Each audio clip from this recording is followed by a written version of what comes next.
আমার সোনামাটা কি করছে দেখি দেখি দেখি। মাম্মাম ফ্রি বসে আছি, টাইম পাস করার মতো কিচ্ছুই নেই, তাই ভাবলাম বসে বসে তোমাদের টাকাগুলোকেই ছিঁড়ি। আমার সোনামাটা আমাদের ভিখারি বানাতে হেল্প করছে, ড্রয়ারে আরো 500 টাকা নোট পড়ে আছে, তুমি ওইগুলোকে ছিঁড়ে দাও। আচ্ছা মাম্মাম, আমরা এত বড় লুকস কেন? ফর ইউ ড্যাডি সুইটহার্ট, তুমি যাতে এভাবে বসে বসে অকমের ঢেকির মতো নোট ছিঁড়তে পারো, তাই তো তোমার ড্যাডিকে ফাঁসিয়েছিলাম। সত্যি মাম্মাম, ড্যাডি কত কত টাকা ইনকাম করে মুকেশ আম্বানির জুতো পরিষ্কার করে। হ্যাঁ সোনামা। বান্ধবী, ও সজন তুই? সোনামা এটা কি? মাম্মাম আমার স্কুলের ফ্রেন্ড হয়, ওই আমার নিউ ডিভাইসটা দেখতে এসেছে। আন্টি কেমন আছেন? ও সজন নাকি সজনী? মাম্মাম you belongs to Gen Z generation, right? So try to understand. কিন্তু সোনা বাবা মা, এখনো তো আমাদের ঘরে কিছু রান্নাই হয়নি, তোমাকে কি খেতে দেই বলো তো?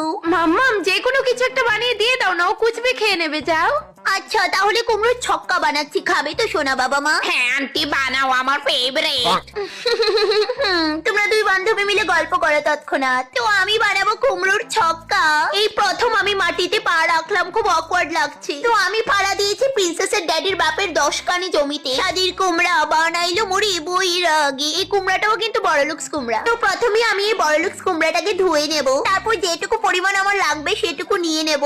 আগে থেকেই বলে রাখি, এইটা কিন্তু একটা বড়লুক্স রেসিপি, গরিবরা ভুলেও বানাতে যেও না, কারণ আমি চাই না তোমার দাদুর জমিটা বিক্রি হোক। আসো এবার ভিডিওতে। তো এখানে আমি গোটা জিরে, গোটা ধনিয়া, মিষ্টি জিরে, 4খানা শুকনো মরিচ নিয়ে আলতো ভাবে আমি ভেজে নিলাম। ভাজা মশলাটা লাগবে রেসিপির একদম শেষ পর্যায়ে। এবার আমি এখানে তৈরি করবো একটা গ্রিন পেস্ট, যেখানে আমার কাঁচা লঙ্কা, আদা আর গোটা জিরে চাই, টেক্সচারটা যাতে স্মুথ হয়। তারপর একটা বাটিতে turmeric powder, Kashmiri chili powder, coriander seeds powder দেন, তাতে সামান্য জল মিশিয়ে একটা সুন্দর ঘোল তৈরি করে নেব।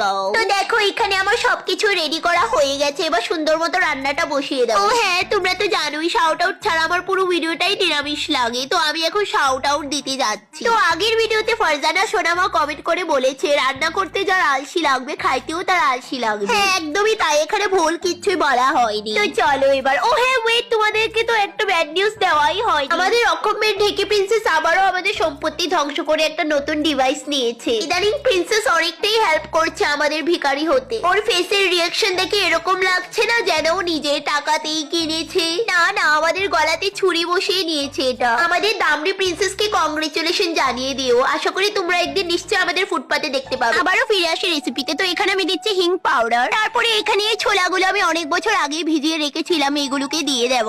চলো এখন আরো কয়েকটা শাউট আউট দেওয়া যাক। আগের ভিডিওতে নিপুণ সোনা বাবা কমেন্ট করে বলেছে কিন্তু ফুলকপির মধ্যে তো অনেক সময় পোকা থাকে, গোটা সিদ্ধ করে নিলেন যে। আমি নিজেই তো একটা শয়তানের পোকা, আমার জন্য এগুলো ম্যাটারই করে না। এরপরে কমেন্টে ফিরোজ ইসলাম সোনা বাবা কমেন্ট করে বলেছে সামনে পরীক্ষা, একটু শুকাহত ছিলাম, লতিকা আপুর ভিডিও